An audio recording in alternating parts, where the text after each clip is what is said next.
A torrential downpour is raging outside the car, but the man inside is on the verge of dying from thirst. He is being trapped in this luxury vehicle for 3 days and nights. The only source of water left is his own urine from 3 days ago, but with its pungent smell, he simply can't bring himself to swallow it. Suddenly, the owner's voice comes through the display screen. An elderly man who knows how to manipulate situations. He explains that the reason for locking the car doors is to punish car thieves like the man inside. However, if the man provides his ID number, allowing the old man to check if he is a repeat offender, he might consider letting him go. Yet the man firmly rejects the old man's demand. Clearly, this isn't his first crime. In response, the old man remotely turns on the car's air conditioning. This modified ACC can drop the temperature to -10°C. The man trembles uncontrollably from the cold, quickly putting on clothes to fend off the chill. He keeps insisting he's not afraid at all. Unbeknownst to him, the car is fully equipped with surveillance cameras, allowing the old man to observe every pitiful moment without missing. 10 hours pass. The man can no longer bear the freezing temperature. Starving and freezing, he pulls out a handgun from his bag, planning to break the door open by force. But the bullet ricochets off the Chinese-made bulletproof glass and it strikes his thigh.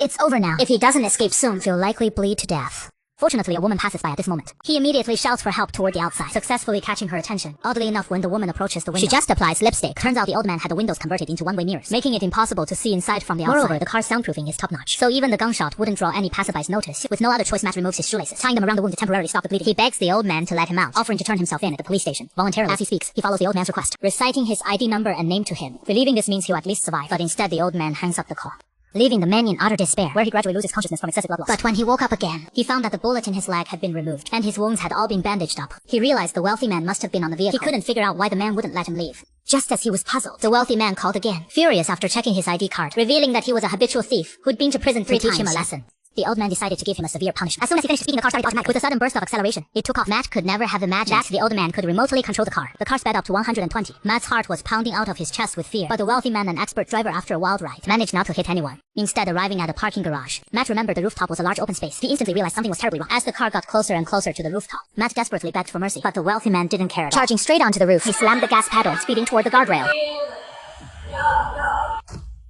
When Matt woke up again, it was already the next day. The wealthy man kindly woke him up with an alarm clock, telling Matt he didn't want him to die from the fall, because death wasn't the worst punishment. Living in agony was. Matt cautiously looked around, only to realize they were near the elementary school his daughter attended. When the wealthy man spoke his daughter's name, Matt's heart sank completely. It was dismissal time, and his daughter came out of the school, riding her bike. The despicable wealthy man manipulated the car, following her closely. The guy actually wanted Matt to watch his own daughter get run over. Matt frantically apologized, saying he would do anything for the wealthy man, even become his slave. But no matter how much he pleaded, the wealthy man kept accelerating toward his daughter. His daughter was terrified and tried to run away, but on the road she had nowhere to escape. At the critical moment, Matt grabbed the gun and pointed it at his own car. If the car dared to hit her, he would shoot himself first. Just as the car was about to crash,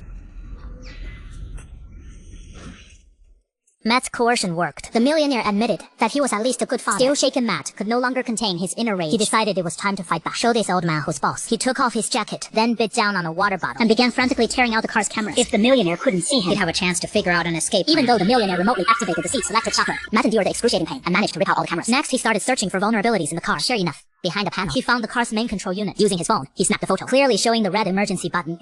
If he could just pull it out, it would completely cut off the car's power. But the button was too deep.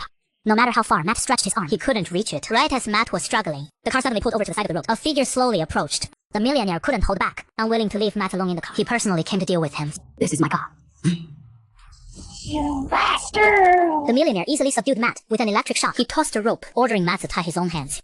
Under the torment of the shocks, Matt had no choice but to obey. Once Matt was completely immobilized, the millionaire calmly got back into the car. He loaded a bullet into the gun, then started the engine, driving toward the outskirts. It was clear the guy intended to end Matt's life and dump his body in the wilderness. Before dying, Matt asked why the millionaire was doing this. The millionaire, surprisingly candid, told him everything. Years ago, when he was younger, the millionaire was walking with his daughter on the street when they were attacked by a thug during a robbery. In the chaos, the thug accidentally fired a shot, killing his daughter. That incident haunted the millionaire for the rest of his life. Now terminally ill, about to reach the end of his life, he deliberately modified his luxury car, parked it in the slums, and set this trap, waiting for punks like Matt to take the bait. Then he would execute them in the name of justice. The rich man spouted grandiose words, but this was clearly using the guise of justice to carry out his own twisted agenda. Matt was furious, absolutely livid. He shouted that even the spirit of the rich man's daughter in heaven would never approve of such a cruel act. While cursing at the rich man, Matt desperately tried to reach the fuse with his foot. Finally, as they passed through a mountain road, Matt managed to cut off the power. The car instantly lost power and flew off the road, hurtling straight toward the cliff.